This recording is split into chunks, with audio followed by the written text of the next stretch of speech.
Okay, let's see if we're recording. All right, ladies and gentlemen.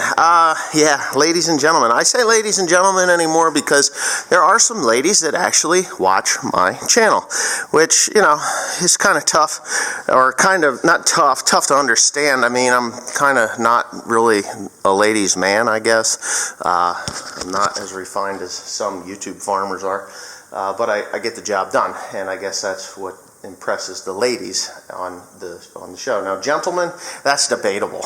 But anyways, we got the 8530 here. It is in the shop, and I did not film anything because of the teardown, for the simple reason it is a let me think here.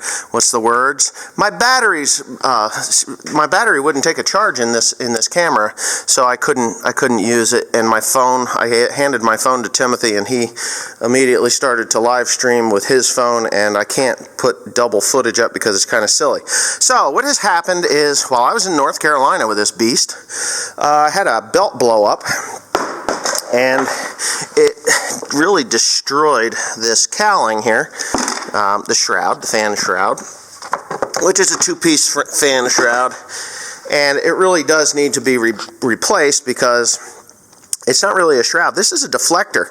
That actually goes on the back side of the fan, and the air is forced upwards out the top of this area here. Where is that damn thing? Yes, that piece there goes in conjunction with this piece here, and it actually vents air out the top, which aids in the cleaning side of it, because that is where air comes in to the think about this, Wesley. That's where air comes into the air cleaners, through the front and through the top up there in the hood. But the airflow actually it blows up, and it blows the dirt across and over the top so that it doesn't get into my air cleaner, which is actually at the back of the tractor itself. You can see that hole in the hood there, which goes into the air cleaner, which goes through this whole entire system, which, you know, can be a pain in the neck. I'm actually seeing some weird, I guess not.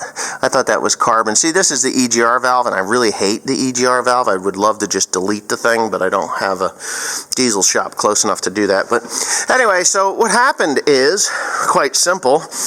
When I was in North Carolina, the other half of this thing kind of failed. It did fail, and I didn't do the inner one because, A, I didn't have the facility to do the work on it while I was out in the field. So what I did do is I had Teresa go down and get the parts for the other one, but what happened on this one is almost identical to what happened on that one, and that is these splines completely stripped out of there. There's no splines in there whatsoever. So this sheave, that sheave has been spinning on this shaft here, and there's no damage to it because there was actually grease inside of here. So this was a sealed unit, a greased unit, and that grease actually saved the splines and the shaft from being completely destroyed. So I was able to save this half. There's two bearings on the inside there. They obviously do have grease still in them because of the resistance that I have, and they're not rattly, so I'm pretty okay with that. So this is part of the water pump here. There is a worm gear, what I would call a worm gear, but it is a worm gear, but it doesn't mesh with anything. It's right there. That is right there. So yeah. So that and it was really not an easy deal to get out of there. We did it. It's out. Put it in. I've already ordered the parts for it. I've inspected the fan. You know, you got to inspect the fan. You don't have little cracks and things in here. But during our time down in Virginia and Maryland, in Virginia, I didn't have this tractor in Maryland until I brought it back up to Maryland. But this tractor was, how should I put it? Showing a low fan speed, and I think I made a video on it, and the low fan speed sensor is actually on this unit here, which of course we disconnected it to take it out, but there's the this fan speed sensor, which it was working just fine, other than the fact that it was not showing the proper speed because the belt, and I can find that belt here real quick. I don't want to take up too much of your time because there's a lot of things that are going to go on here today, but here's the belt. And you can see how it was like chewed half off because it was spinning on one side, it was bottomed out, and it just wasn't functioning correctly. So that is what it looks like. Anyway, they've upgraded and updated that fan sheave to work with the new parts that I put on while I was in North Carolina. I believe they both blew out at the same time while I was down there, and like I said, I just didn't have time to do it. So anyway, this is going to be, I'm going to have my camera is now functioning properly now, so I will be able to videotape this and you know, get it up for you online, because we all know how everybody loves my repair videos. They get kind of colorful at times, and yeah, so there you go. 8530, going to be back in the saddle again, and we're all good. So on to the next project, like taking hay or going and getting hay from a field. You know.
update on what's going on here since we've been back from the fodder job in Snow Hill, Maryland, and Cape Charles Painter, Exmoor, Virginia. That's where we were. By tomorrow, all my equipment will be back, and what we'll be doing is assessing the damages that were done to it over the course of the season. I'll give you total bale count numbers then on the 2 jobs that we did, which total, well over 20,000 bales well over 20,000 bales. Oh yeah, 20 some odd thousand bales in the custom work, plus the 10,000 plus bales or 12,000 bales that we're going to have on this farm here alone. We mowed a little bit. We mowed about 100 acres here the day before yesterday, which is like lettuce in the refrigerator right now. It just got rained on yesterday, about a little more than 1/10 of an inch, about 1/10.5 of an inch yesterday, and it's cold out there, so it won't heat and rot like people will think it will. But we're looking at a couple of sunny days. The 8530 that is back together. I just have to get some coolant into it. We'll do that this morning. Get that baler hooked up, cleaned up, and we're probably going to be baling again tomorrow. We're going to be baling again tomorrow. We've got the hay rakes are all fixed up, ready to go. Oh, and I've got a big announcement. I have made the executive decision to actually build our own hay rake. We're going to build our own hay rake. We're going to make it a little more simple than what the H&S's are. We're going to make them a higher clearance hay rake, other than, I still want them to be a carted hay rake like these are. I'm just going to make it so that it works, it's going to be heavier, built walled steel. I've already got the plans in my gourd. I got Cody and I will be cutting, welding, and designing this thing. There's only going to be a couple of parts that we will be buying, and it's going to be basically trailer axles, really. I may have to buy the arms, because the axles themselves, unless I purchase them from a company that makes the whole size for the rake wheels themselves, if I can buy those pieces. But I'm going to show these manufacturing companies what a carted rake can do if it is built properly. H&S has done a really good job with their 3112 rake. It's just a little bit heavier. It's got the right spring tensions and stuff on them for, to make those arms work correctly. It's a really good design, but I still don't think that the tubing is heavy enough for what I'm doing. And that's just plans for the winter. That's what we're going to do. Me and Cody and Tim and Joe are going to be building on that thing, and we'll make it right. We'll make it so that when we go to the field next year, we just go to the field and work. It'll be pretty cool. So just stay tuned for all that work. That's just the new major announcements. And see you next time.